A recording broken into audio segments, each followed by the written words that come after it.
Hi, welcome.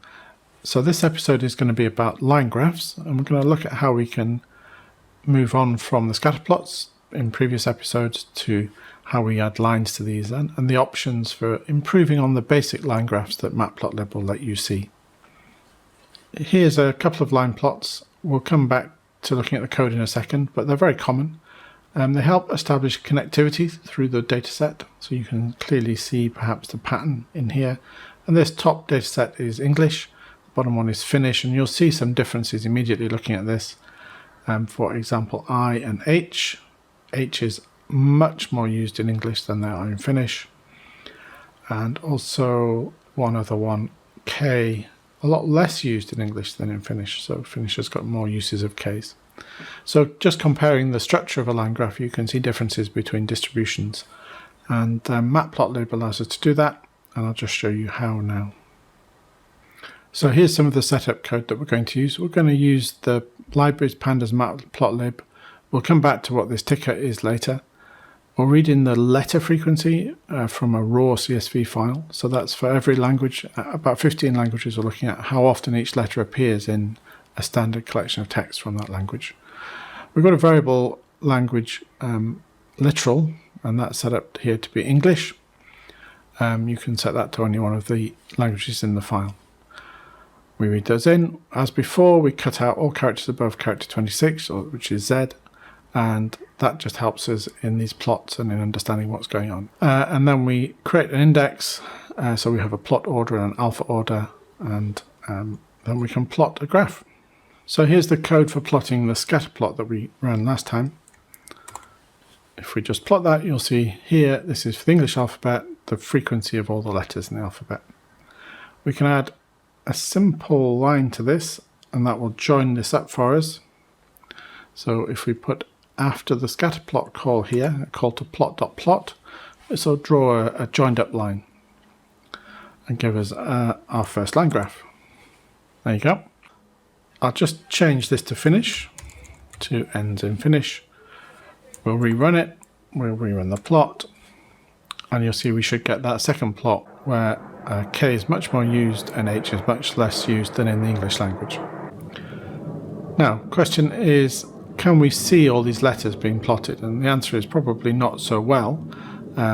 In the recording it's quite small, and even in the slides it's quite small, and if you blow it up you'll still see that the line plot overplots some of these things here.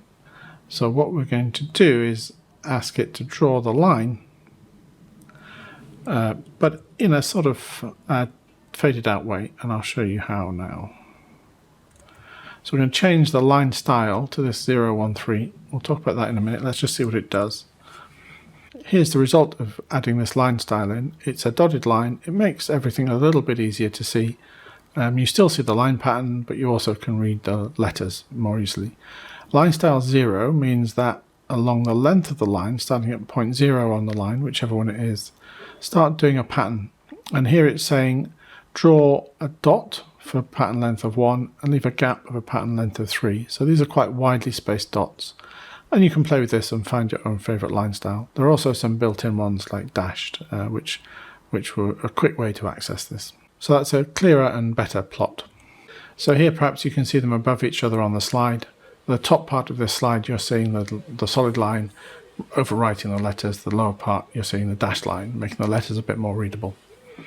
And this question of contrast between the thing you want people to be able to read and the thing you want people to be able to see but still in the background is important in visualization. And we'll come on to discuss contrast in more detail later in this series of episodes. So here's the difference between the frequency counts in the English language in general and just in the Arthur Ransom text on its own, the small snippet that we've used before. And you'll see they're very similar, but there's some differences. H's occur slightly more often in the Arthur Ransom text, and G's occur slightly more often too. So now one of the questions is, how can we improve the clarity of this plot even more? This is our plot of the Ransom text. And what we could do is, instead of putting the graphs side by side, we could overlay them. And we're going to overlay the Ransom text on the English language line. We're going to change the way in which the tick marks work, so you can see slightly more detail in the tick marks. We're going to remove the bounding frame, so it's more like a standard graph rather than in this square window you see in the standard matplotlib plot. And we're also going to add a legend. And the legend says which parts of the plot correspond to which variables, to which data types in the dataset. Okay, so this is the code to reproduce that edited version of this plot. Let's run it first and we'll see that it works.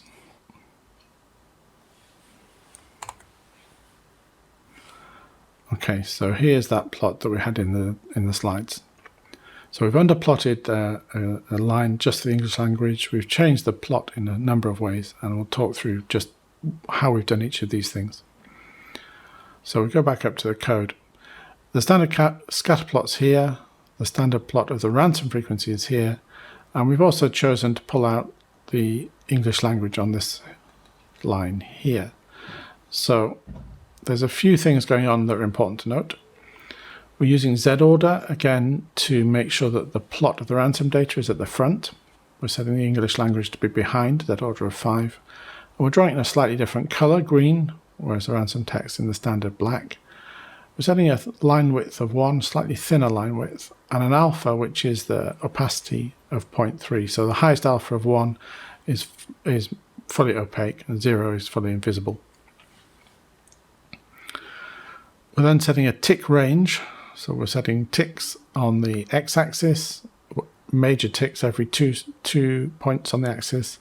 On the y-axis, major ticks every 5 points on the axis. And then we're setting in the minor locators. So these are the x and y-axis minor ticks, and we're setting those to be every unit. So whereas the major ticks are stepping at 2 and 5 respectively, the minor ones are every unit. I'm calling grid in the background.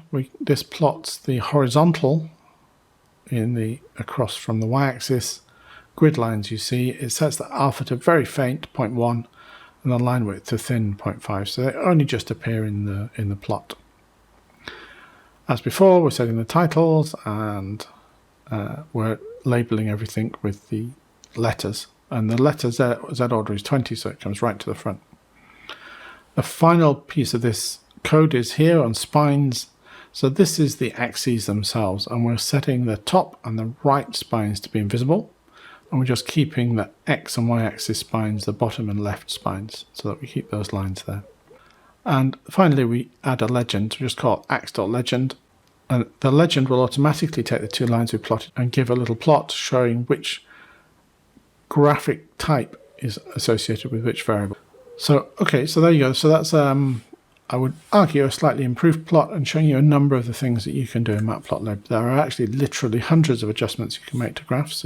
So perhaps you can see there's differences here. If we go back to the original, this is one of the originals, and this is our new graph with a bit more information in it. Okay, that's all for now. That's Linegraphs and some of the options for them.